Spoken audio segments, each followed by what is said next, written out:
Hola, un saludo otra vez.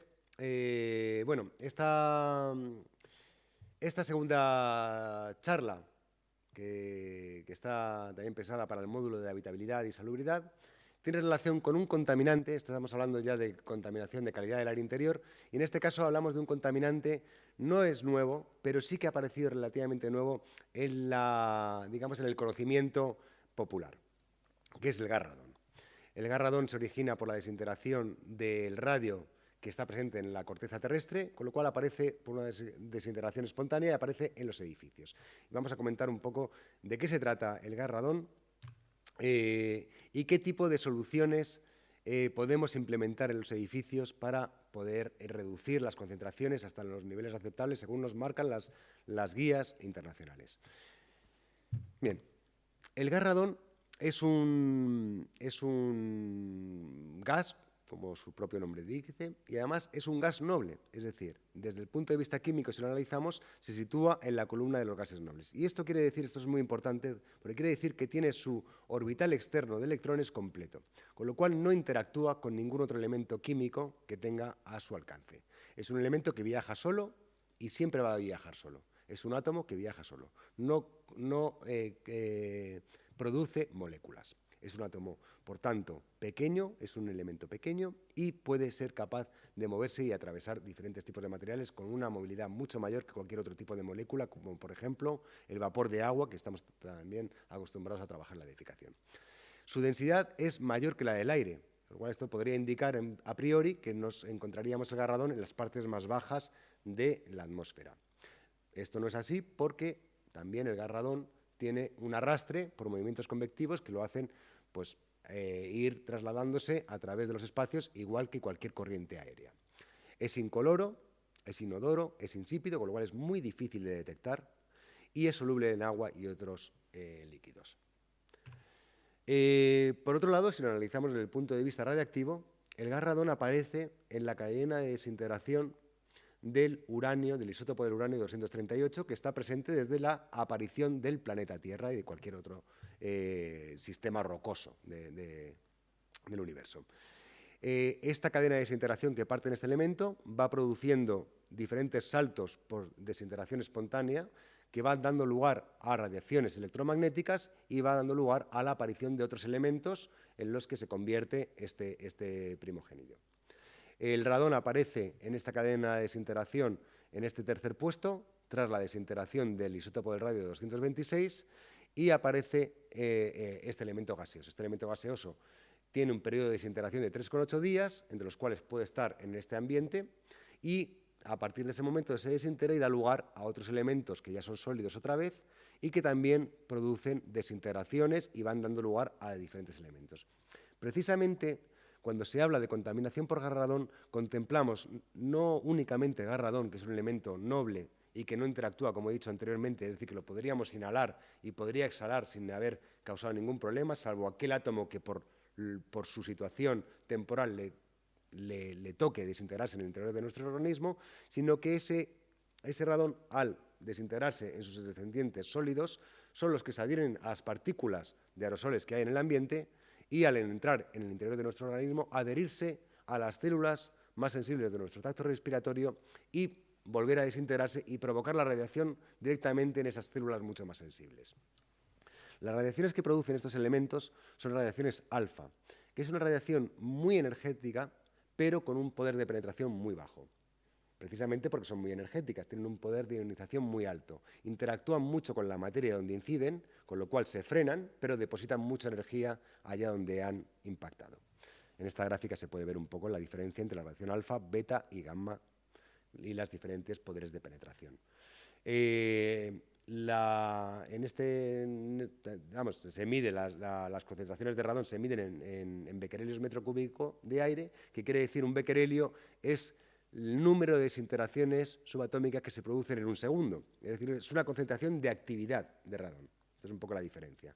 Y que se producen en un metro cúbico de aire que estamos respirando, por ejemplo.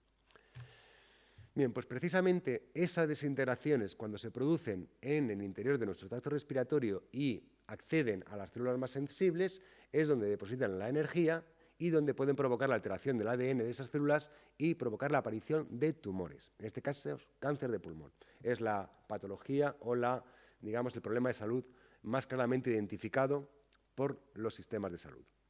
La OMS lo considera agente cancerígeno de grupo 1, es decir, probado. Se ha determinado que es la segunda causa de contracción de cáncer de pulmón detrás del tabaco. El tabaquismo sería la primera causa, seguida por el radón. Cuando se combinan ambos factores se multiplica por 5 el riesgo de padecer un cáncer de pulmón. Datos que también extraídos de estos documentos de la OMS, de la International Agency for Research on Cancer o la EPA de Estados Unidos, lo clasifican que es el 15% del cáncer de pulmón de todo el mundo está causado por el radón.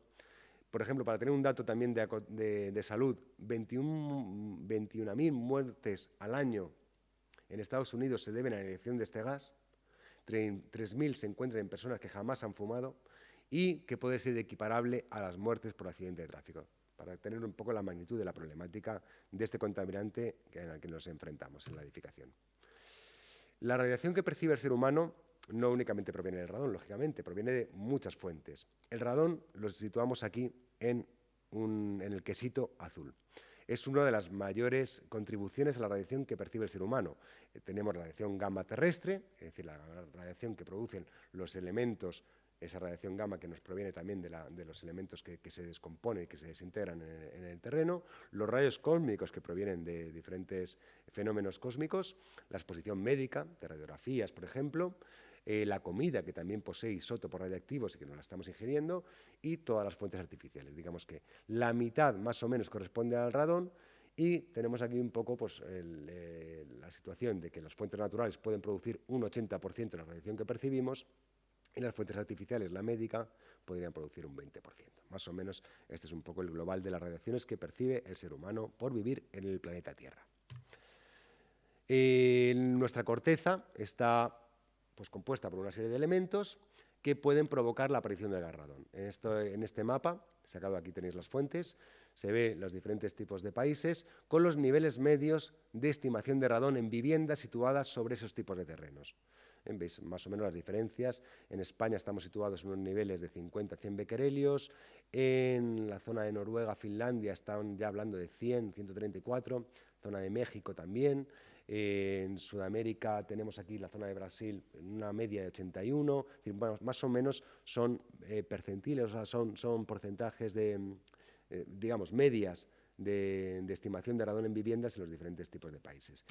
En un mapa más concreto que cada uno de los países ha realizado por sus consejos de seguridad nuclear correspondientes, equivalentes, pues se tiene mayor precisión. En este caso es el caso de España, donde se identifican las manchas oscuras, donde se encuentra una probabilidad mayor de exhalación de gas radón en viviendas y clasificado de esta manera. Aquí tenéis este enlace donde se puede descargar estos mapas y los diferentes documentos asociados a la protección de radón que vienen en el Consejo de Seguridad Nuclear aquí en España. Directivas europeas también han aparecido. De ámbito internacional tenemos la Organización Mundial de la Salud, que establece unos umbrales de 100 becquerelios metro cúbico tanto para viviendas existentes como para viviendas nuevas, como umbrales a no sobrepasar, como, digamos, umbrales de cierta seguridad. Las directivas europeas han fijado un máximo que sus Estados miembros no pueden superar de 300 becquerelios, es decir, hay unos rangos aquí un tanto confusos de valores, pero lo que siempre recomiendan las autoridades médicas es llegar al mínimo posible, es decir, si se puede llegar por debajo de 100, mejor. No hay un umbral seguro en estas cuestiones.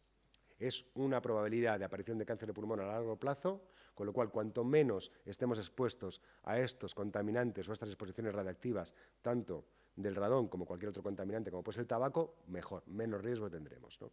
Pero más o menos los órdenes de magnitud que se barajan están entre 100 y 300 becquerelios. Bien, ¿dónde podemos encontrar el radón? Pues el radón se encuentra principalmente en aquellos elementos de la corteza terrestre que posean uranio. Si poseen uranio, poseen radio, y del radio se desintegra el radón. El uranio está presente en las rocas graníticas con una alta proporción. Aquí tenéis una serie de características de las basálticas, graníticas y arcillas. Veis aquí que el granito contiene bastante más proporción de uranio que otras de ellas. Pero, por otro lado, no es suficiente con que este material terrestre contenga esos elementos que van a dar origen al radón, sino que ese elemento, cuando se convierte en gas, tiene que trasladarse a través de los poros del terreno para alcanzar la superficie. Entonces, hace falta un medio un tanto permeable. La permeabilidad es muy importante y, de hecho, aparecen diferentes tipos de gráficas en las que nos relaciona la permeabilidad del terreno con la concentración de radón en el terreno y la estimación que vamos a tener de radón en superficie. Y de esta manera se elaboran estos mapas de estimación de radón en superficie, que es la que va a generar la problemática de la edificación.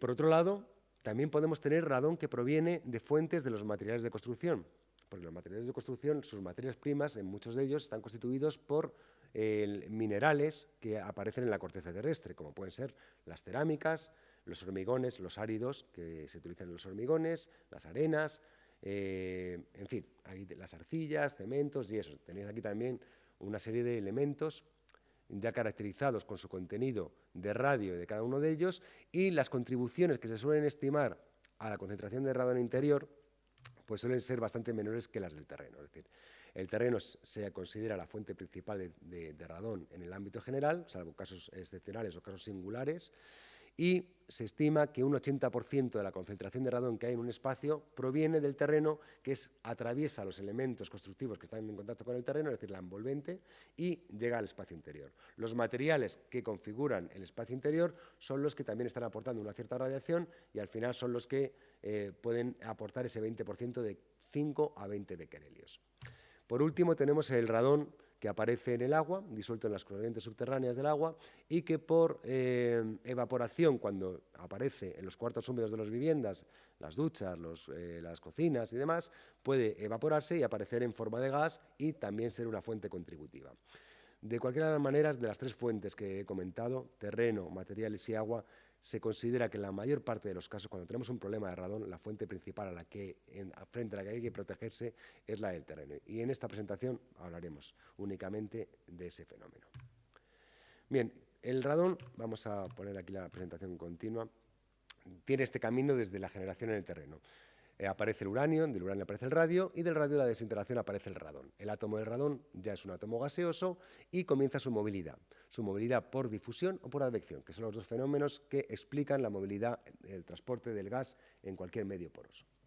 La difusión se establece cuando hay una diferencia, un gradiente de concentraciones, en este caso en la concentración que hay en los poros del terreno de radón y la concentración que hay en el edificio. Ese gradiente propulsa el radón por difusión. El átomo de radón va atravesando los materiales de construcción y penetra en el interior de los edificios. Es un camino, digamos, lento, es un transporte lento, pero continuo.